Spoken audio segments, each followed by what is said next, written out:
Welcome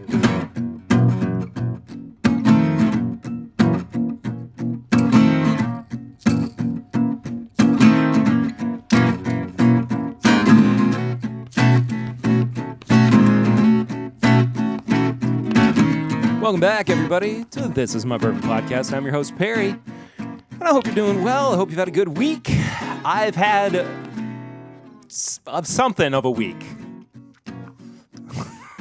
It's been something. I'll tell you that much.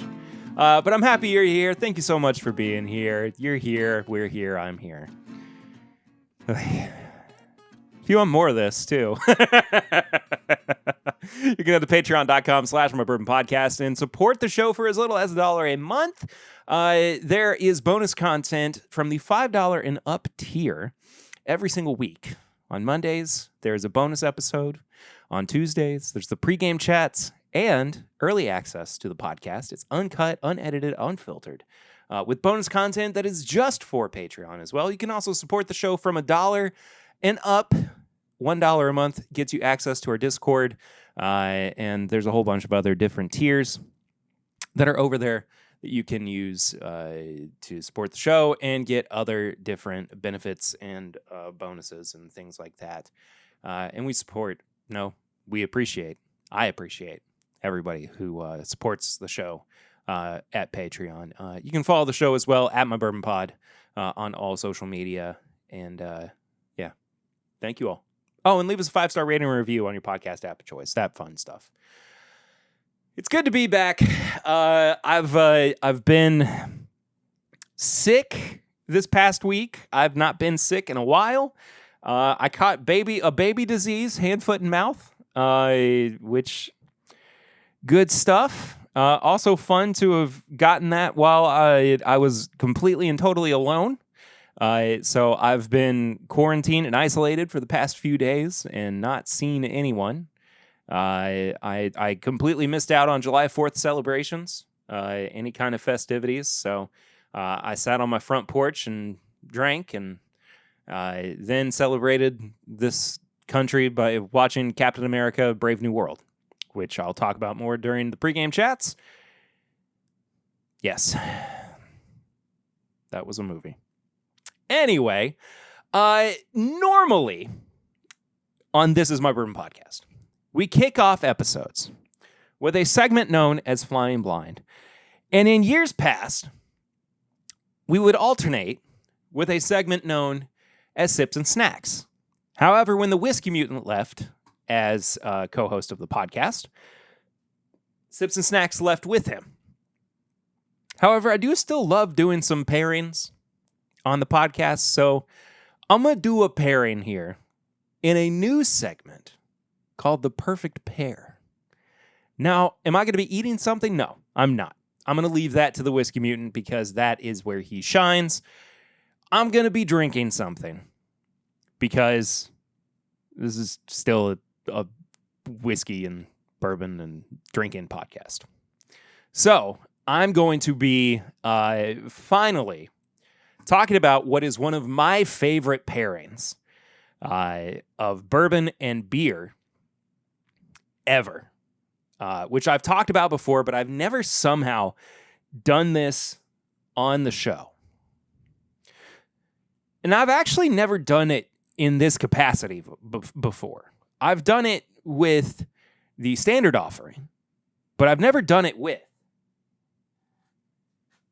the brand new age-stated Wild Turkey 101 8-year. And one of my favorite just, go-to beers, Miller High Life. Now, this is my bar drink, if they have it. It's crazy how many bars don't have Miller High Life. I'll tell you what's a good alternative for Miller High Life is Coors Banquet, just on the off chance that they don't have Miller High Life. But I am very excited to up the Turkey 101 game and do the 8-year for this pairing. I think it's going to be excellent. And we're going to crack this guy. Okay. Well, that was a little less exciting than I wanted it to be. But, oh well. I've got a lot of beverages in front of me. I've got my Liquid Death sitting next to me as well. But the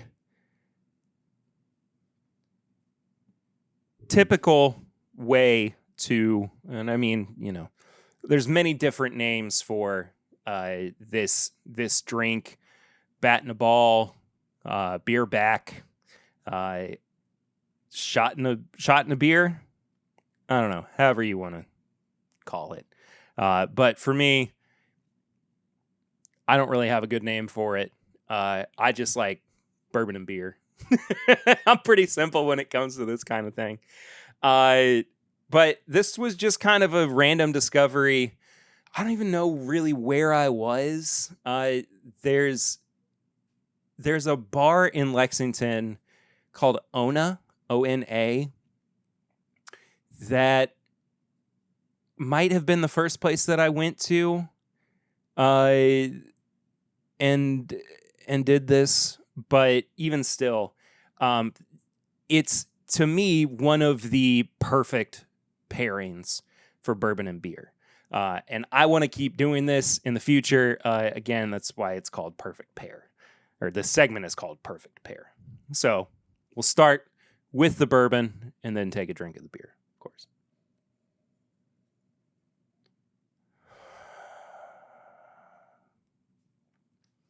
Lemony, nutty.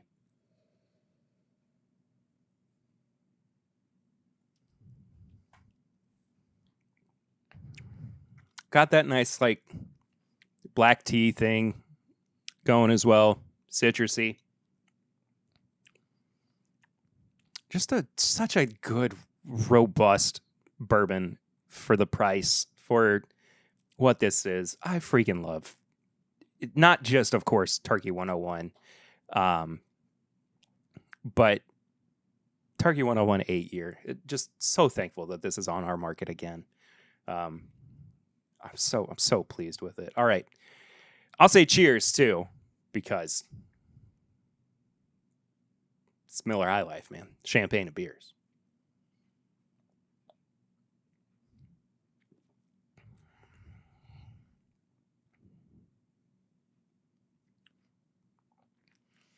Miller High Life is also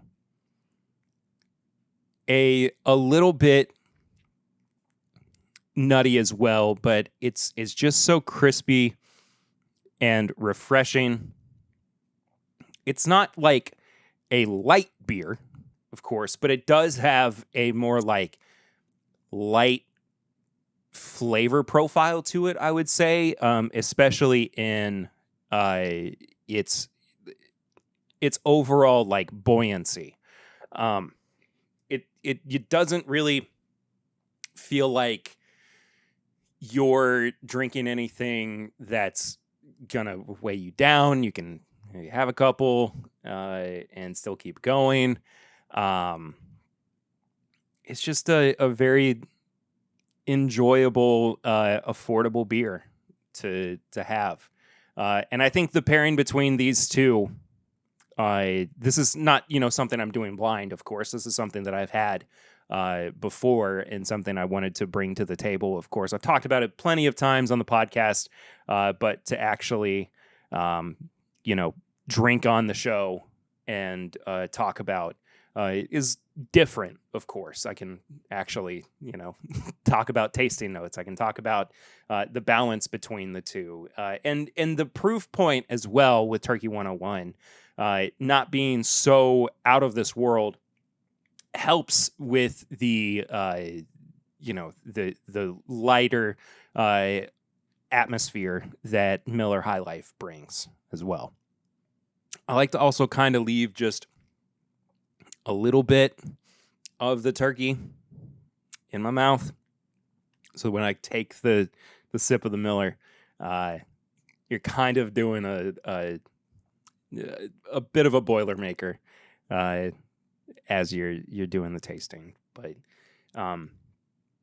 just such a great pairing. I think the turkey helps to bring out some more citrus too in the Miller. It also gives it more. It kind of gives it more of like what this would look like if it were a barrel aged beer quality, which I think is fun. Just overall, I love this pairing, and I hope you try it too. Let me know if you like this, or if you've ever done it before. Like I said, I've talked about this on the podcast prior, so it's not like it's a new thing necessarily, but I like bringing it up when I can. Also, let me know, what are some of your favorite bourbon and beer pairings? I've got more in the tank that I want to do. One especially that I'll do when it gets closer to Oktoberfest time here in a couple months. Actually, not when it gets closer to, when it is Oktoberfest time. We'll talk about that. So I look forward to bringing that back up with a perfect pair. As far as what I've been drinking recently, I got to be honest. While I've been sick, not much. I had a little of the Turkey 101 8-year on 4th of July. My folks, my mom and dad, came by on July 4th and sat like at the opposite end of my porch and dropped off Miller High Life. Because I wasn't smart enough to get anything in the days prior. And also, you know, you can do things like DoorDash and get alcohol, but I didn't want to have to like go outside and talk to whoever the dasher would be with my ID and potentially expose them to my illness and, you know, get them sick too. So I was like, hey, could you guys bring me some beer? I felt bad, but appreciative as well. And they were very sweet to bring me some food too. So just a very strange July 4th overall. But yeah, I like during the course of me being sick too, like I just wasn't that hungry. Like I lost most of my appetite, and I also lost really any desire to like drink too. So for a few days, I was just kind of like having maybe like a pour of turkey or a pour of, you know, some of these random rare characters that I've been given by Chade. But overall, I mean, I've really been drinking water for the most part. I think I might have like dropped a couple pounds too since I've been sick, or at least it feels like it. I feel like I look like it when I get up and get ready in the mornings. But yeah, it's been strange, man. But oh, what a time it's been over this past week. I'm just happy to be back. I'll say that much. And I'm also thankful that this happened, because like I said, baby disease, baby illness, because that's really what hand, foot, and mouth is. And I'm very thankful that my kids weren't here when I got it, so that especially like the 9-month-old didn't get it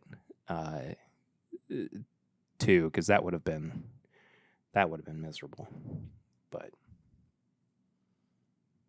yeah. All right, folks, we got a review this week, and we're doing it for real because I goofed earlier. And I couldn't review what I was planning on reviewing, and Patreon understands why. If you want to hear that, patreon.com/mybourbonpodcast, of course. But we're not going to talk about that. We're just going to move on. And we are going to be reviewing the Heaven Hill Grain to Glass Rye Whiskey. that came out, or is coming out, as I suppose. This is 105.2 proof.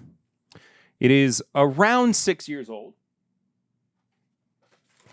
Has a mash bill of 63% rye, 20% corn, and 13% malt. Beck's Hybrid 6225 was the corn seed varietal chosen for the second edition and was grown by family-owned Peterson Farms on one of two sites in Nelson County, Kentucky. That would be in Bardstown, Kentucky. It's non-chill filtered and bottled at barrel proof, which is the 105.2, and it went into the barrel at 107. If you all are longtime listeners of the podcast and are familiar with how how we felt about last year's grained glass rye, we were massive fans of it, Eric and I. And that was I can't remember if it was exactly barrel strength or if it was just like a 120 proof or something like that. But it was certainly special. And look. The first one, it's right here. I picked it up immediately. It was 123.2 proof. So this had to have been barrel proof as well.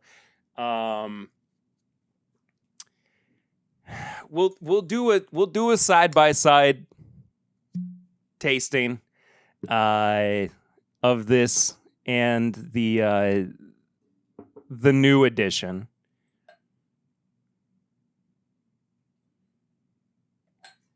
But if last year's grained glass is anything to go by, it's got a lot to live up to. I'll say that much. Certainly. So it's a sample bottle. There's not really a cork pop or anything. It's really more of a crack, I suppose. But thank you, of course, to Heaven Hill for sending this to me. Appreciate you all, as always. And I think, if I'm not mistaken, this is like $100 a bottle. Roughly. Yeah. Suggested retail price for a 700 ml bottle is $99.99. So let's go ahead. Let's dive in. Let's see what we got. And we'll move on from there.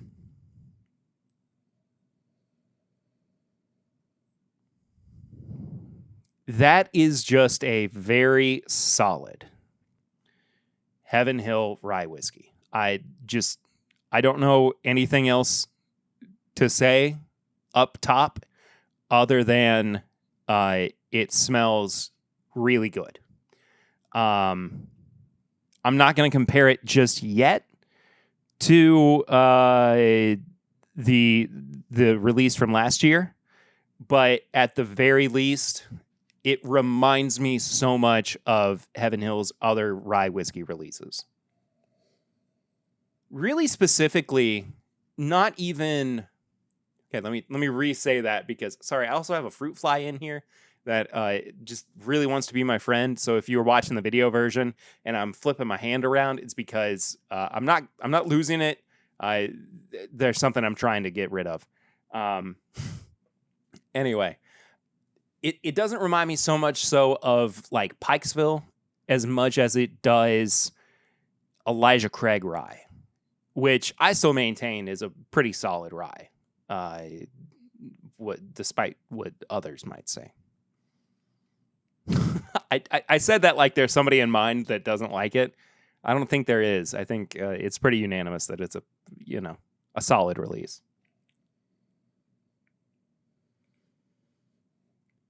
It's a little smoky too. I really kind of get this like barbecue sauce note. Yeah, I mean just solid, not like blowing me away, not throwing me for a loop or anything.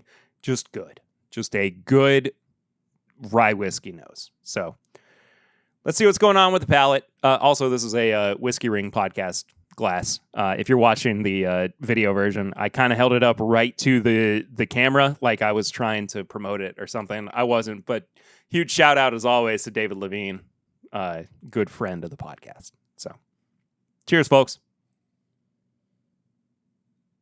All right. Okay.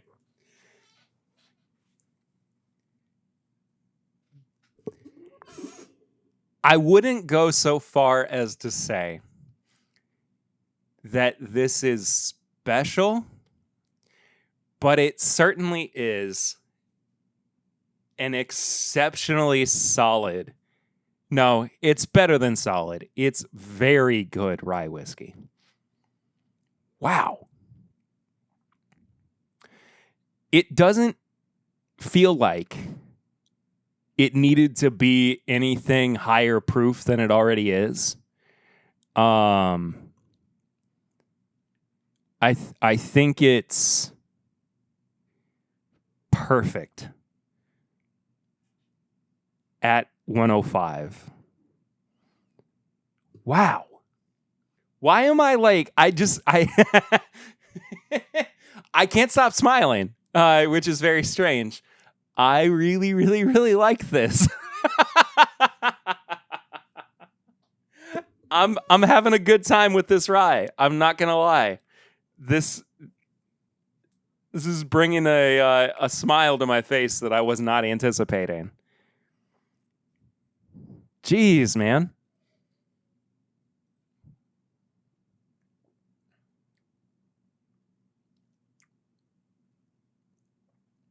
It starts a little slow. It starts just a little bit soft. But by the middle of the palate, it really starts to explode and goes into this fruity, rye bread, citrusy, clovey whiskey that is so just, I don't know, bountiful in its in its flavor profile. I don't know a better way to describe it right now. But either way, I'm really, really enjoying this.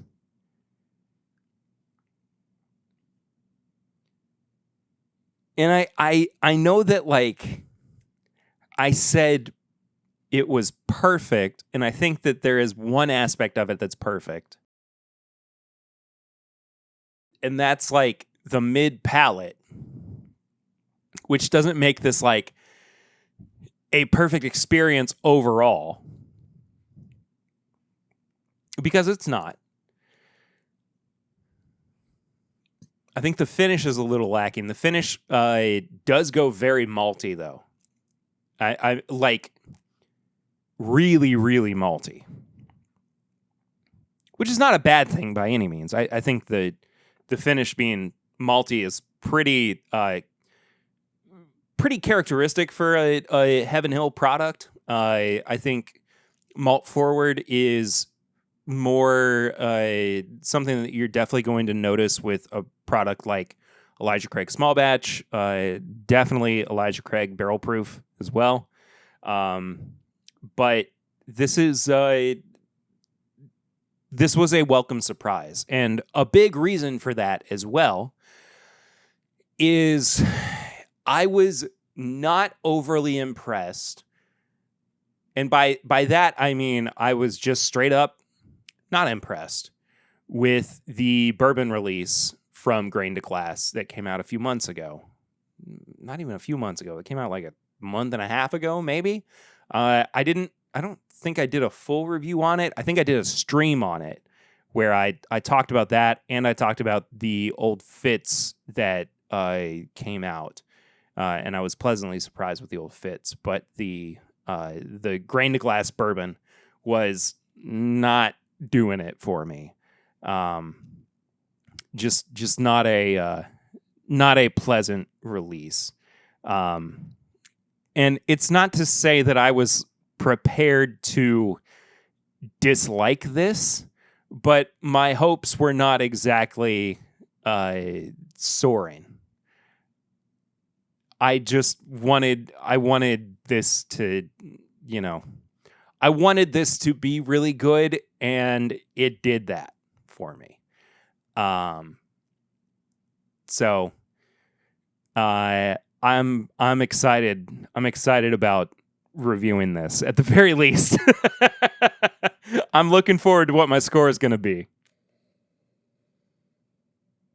The nose has gotten better too the longer that it's sat here. It's not that it was bad in the first place, but it definitely needed a little bit of airtime, I think, before it fully presented itself.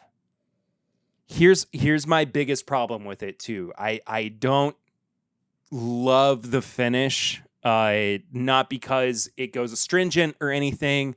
I just don't think that the finish offers a whole lot. Yeah, that finish is a little rough. I'm not gonna lie. I just wish that it had more to give. Truly. But regardless, I'm gonna review this. Patreon is gonna get the comparison between the 2025 release and the 2024. But in the meantime, though, let's go ahead and break this down for you, Timbip style. Stupidest thing I've said in a while. Nose, palate, finish, and price. Each category is out of 5 with a final score out of 20. For the nose, I caught one of the fruit flies. Heck yeah. All right. Sorry. For the nose, just a straight up 3 out of 5.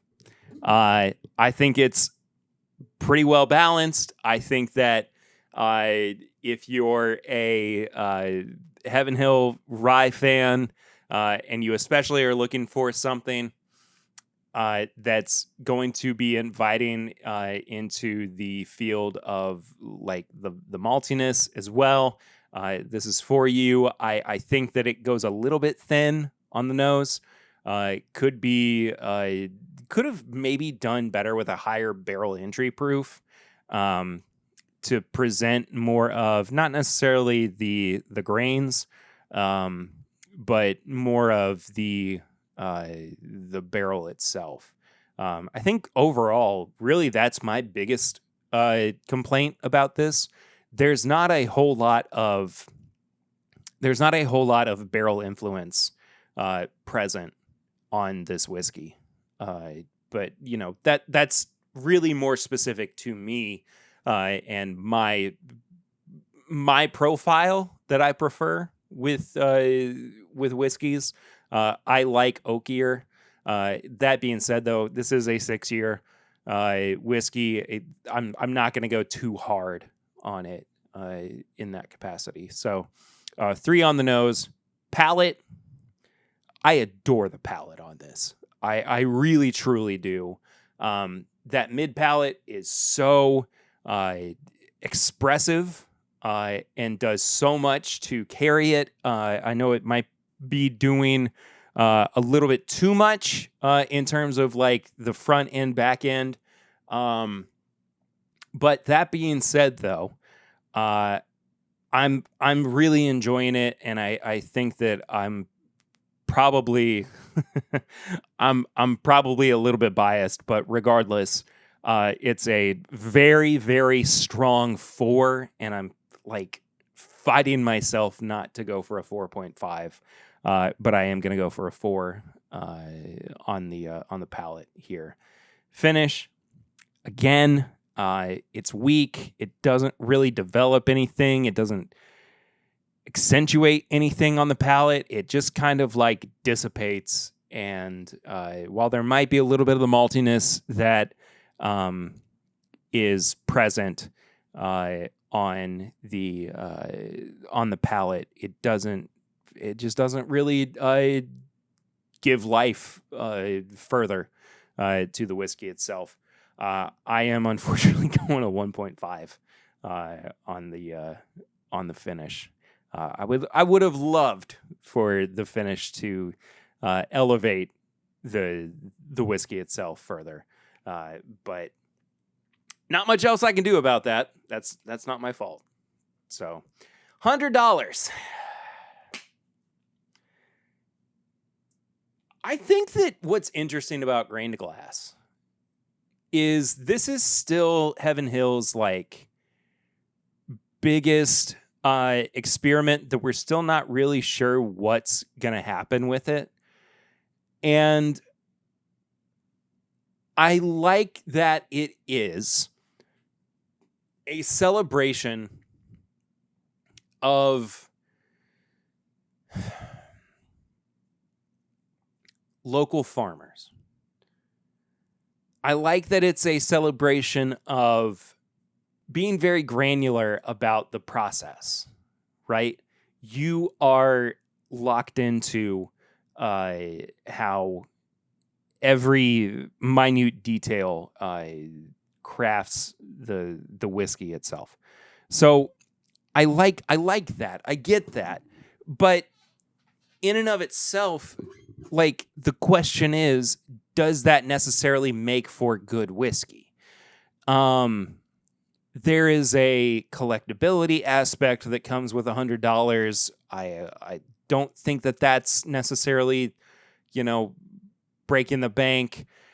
This is still 6-year-old rye whiskey. You can find some, even like BTAC, what is it? Handy that's 6 years old, roughly.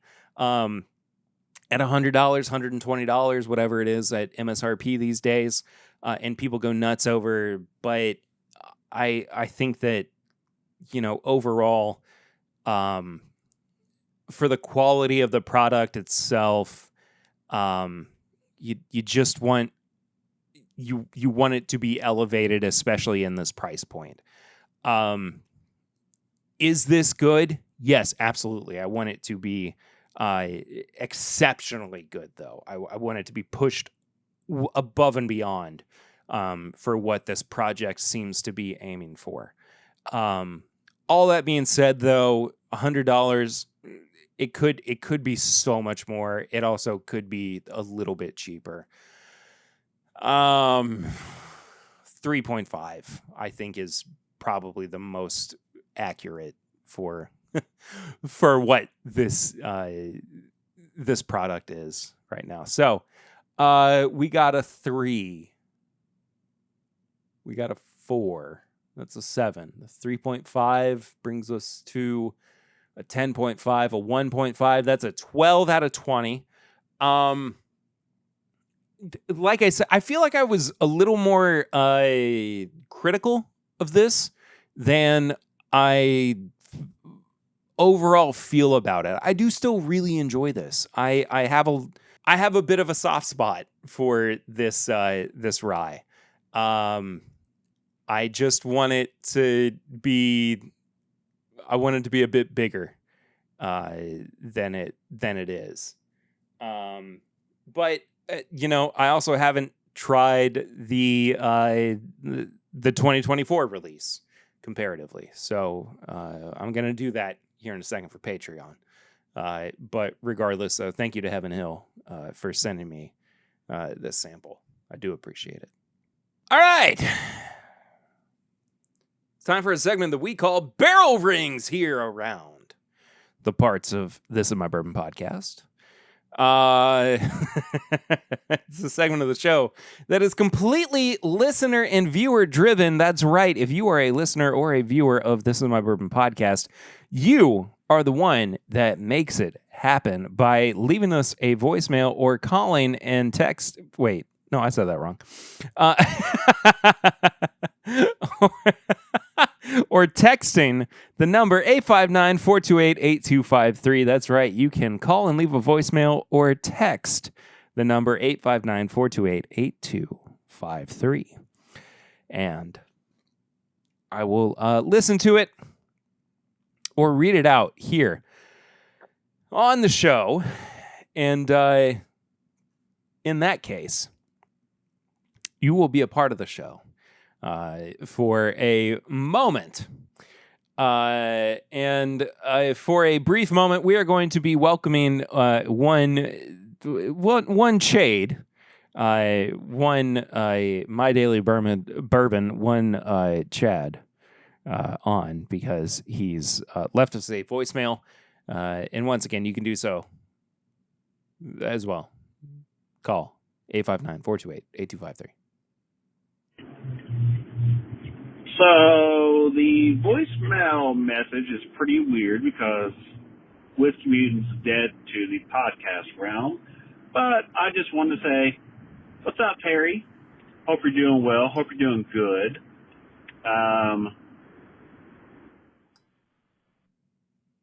That's kind of it. Picked my dog up from daycare, driving to UPS right now to pick up a package, something. Yeah.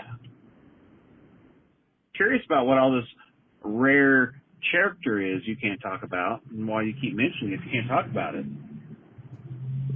You say things, and then you don't say things. The people want to know, or do they want to know? Or can you tell them? That's all I got. Love you. Bye.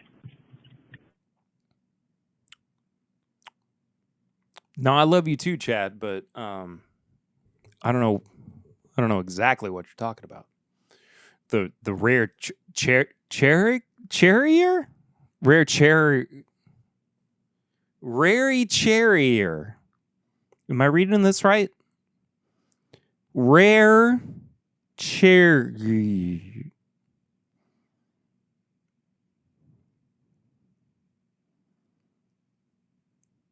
I don't know. I don't think that's right. Maybe someday that will be clear. But either way, I can't make heads or tails of what he was talking about.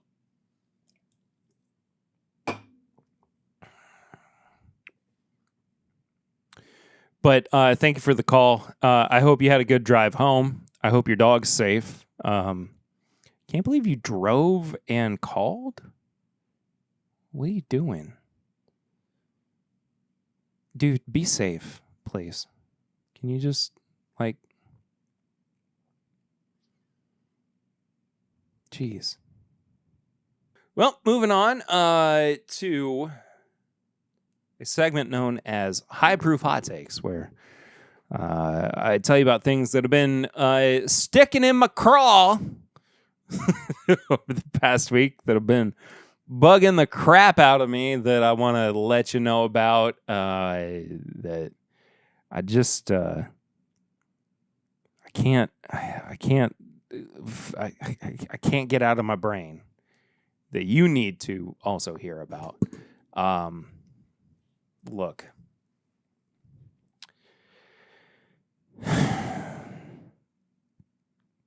why do we let firework laws? Why do we let people shoot off fireworks for so long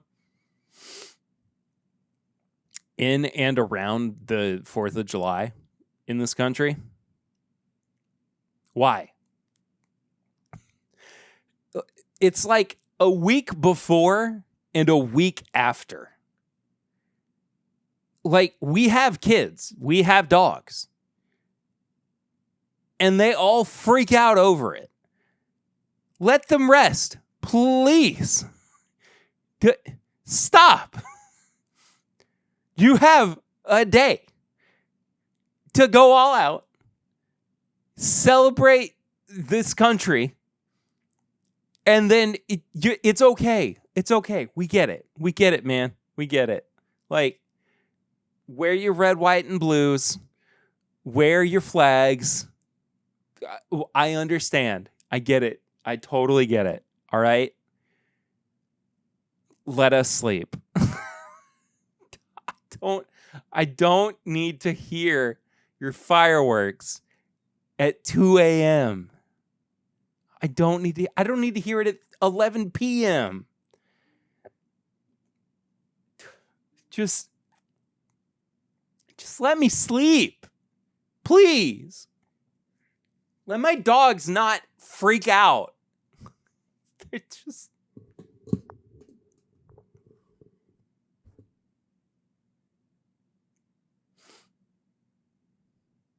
Hey, we actually have a late barrel ring here.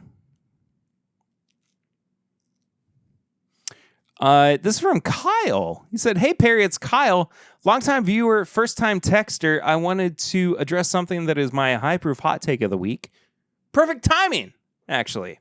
My least favorite thing about whiskey right now is the use of chill filtration in most shelfers today. I believe it's stripping large portions of not only flavor but balance away from the whiskey. It feels like the use of chill filtration is solely for presentation on a shelf, which I understand for sub 92 proof, but anything above that proof point in any and all categories of whiskey should avoid chill filtration. I also tend to feel like the alcohol is more prevalent and loud in chill-filtered whiskey. I believe the excitement for high-proof, non-chill filtered whiskey should shift to high-quality, non-chill filtered whiskey presented in its best form regardless of proof. I'd love to get your opinion on this one and tell me how wrong I am. Hope you're feeling better, man. Looking forward to seeing you again."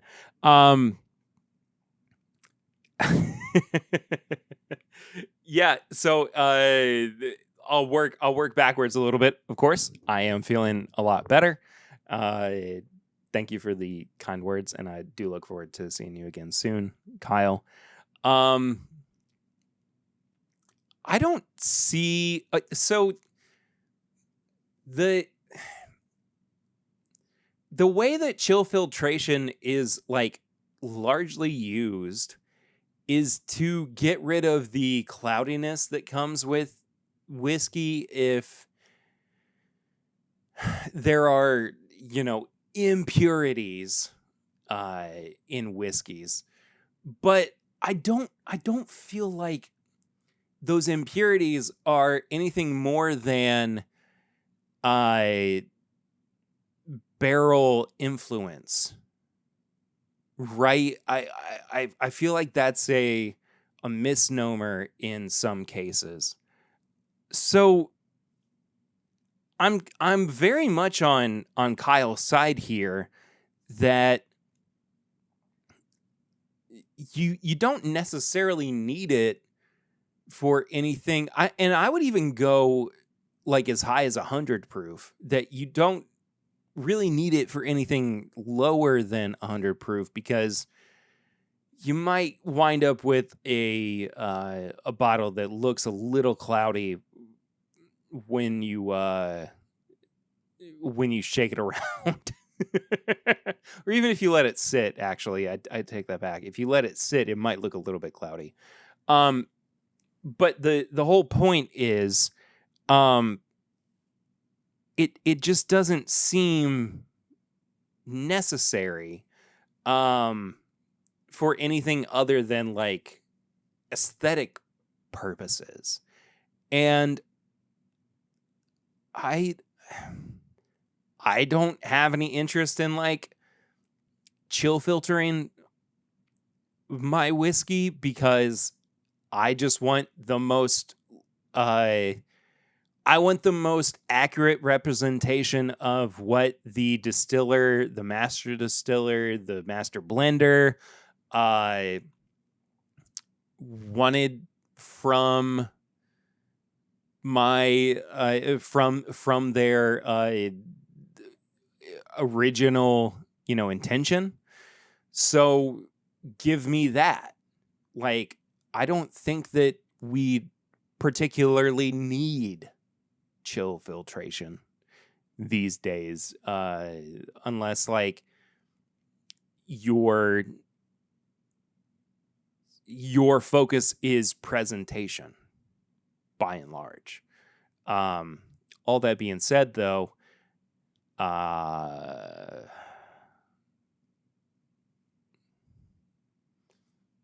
Is it a fine practice? I mean, sure, but it doesn't like need to be around. So I don't know. I don't know, man. I don't know. Tips and bits. It's the segment of the show where I recommend things that I have been watching, reading, listening to, enjoying that I also want you to check out because I think you would enjoy them. Or maybe not. I don't know. Let's start out with the bad so I can get it out of the way.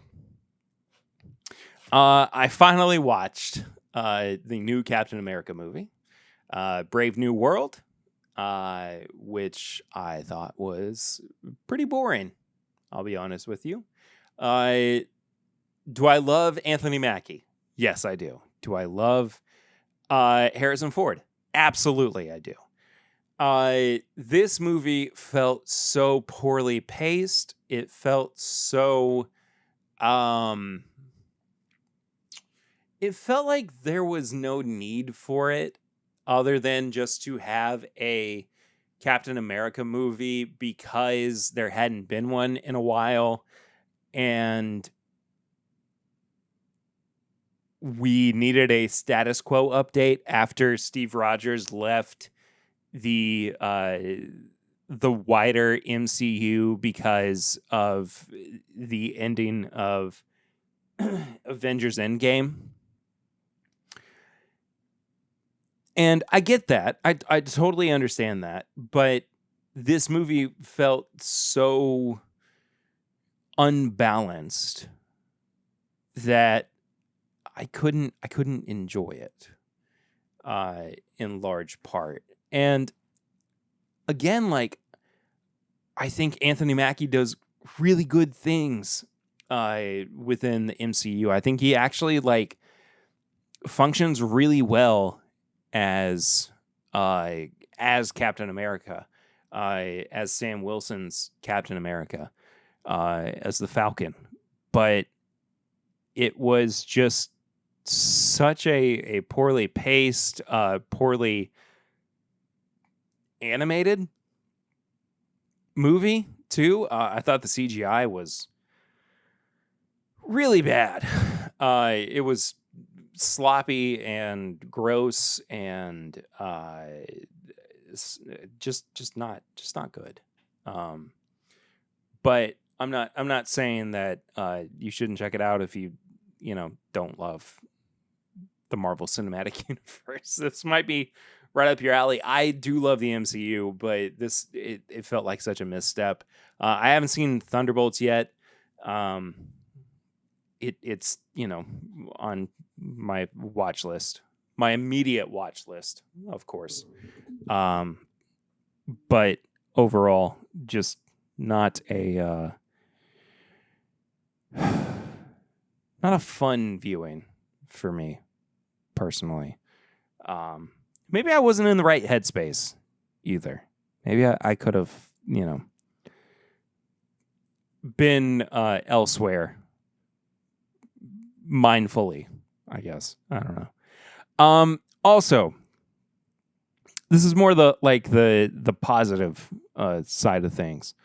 I think that we are all very aware of the heavy rains, the heavy flooding that has occurred in Texas this week.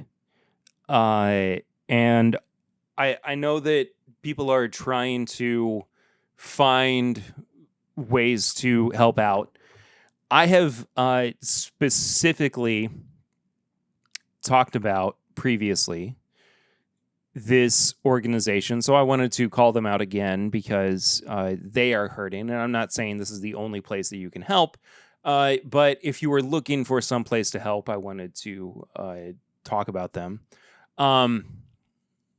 Alveus Sanctuary, and I will hopefully I'm so bad about this, and I apologize, but I will hopefully link to their fundraiser, or at least link to their Twitch channel, and maybe particularly Maya's Twitch channel too, in the description below. But they got hit particularly hard by the storms in Texas this past week. They're an animal sanctuary where they are not. They're a nonprofit. Of course, they're not trying to. Did I just catch another fly? Did I catch it? Hang on. Oh no, I didn't. It was on my iPad. Gotcha. They are just trying to rebuild right now. Their main road to get in and out of the sanctuary was completely demolished. I've on the off screen while I've been recording, have had their fundraiser up, just watching people donate to their fundraiser too. They are getting close to $100,000 just for funds to rebuild the road into their sanctuary, and important work, of course. But regardless, there's an insane amount of pain happening across the American South, across Texas, because of these storms. And we send our love. We send so many thoughts and prayers, of course, if that's what you do. But it's been devastating watching the news from all of that. So we're here with you. We raise a glass to you, and we hope you make it through okay in the next few days, in the next few weeks. So be good out there. Be strong out there. If you need anything, please reach out. We'll do our best to support you as a community as well. And I think that about does it for this week's episode of the podcast. Man, been busy. Been a busy week. Ready for things to get back to normal. Not going to lie, I don't know why I'm getting comfy in this particular way. But I guess it's because I'm going to let you know that there are specific ways for you to support the show. One in particular, it's by heading to patreon.com/mybourbonpodcast. And for as little as $1 a month, you can do so. And get the Discord that a bunch of our folks are a part of. But from $5 and up, you can get bonus content, some other little things. I can't remember everything. I'm so sorry. But patreon.com/mybourbonpodcast, that's the best way to support the show on a monthly basis. You can also follow the show at My Bourbon Pod on all social media platforms. You can send us a question or comment to thisismybourbonshop@gmail.com. You can also find all of our apparel and merchandise at bourbonshop.threadless.com. We got shirts with the logo on it. We got skateboards. We got stickers. We got friggin' cups, mugs. We got so many things at the Threadless store. What else? We got a P.O. Box. P.O. Box 22609, Lexington, Kentucky 40522. You can send us, samples, bottles, stuff you want us to review on the podcast or just taste. It's there, the P.O. Box. I'd love for you to send something there. It'd be great. I would really, really appreciate it. You can also leave a voicemail or text message, 859-428-8253, right from your mobile phone. Or a landline, I guess, if you wanted to send a voicemail. That would be fun to hear. Be interesting. That'd be fun. Yeah. 859-428-8253. And I think last but not least, maybe, leave us a 5-star rating and review on your podcast app of choice. And we will read it out. I will read it out here on the podcast. There's nothing new this week, as far as I can tell. But regardless, it's been a fun week. It's been a fun episode. And I appreciate you all. As always, my mic is squeaking and squawking because of this daggum mic stand. I love you all. Thank you so much for supporting. As always, next week, no idea. I've got no clue. These days, it just kind of keeps rolling on by. So, we'll get there. Until then, though, I love you. Thanks for everything. See you next time. Until then, I'm Perry, and this is My Bourbon Podcast.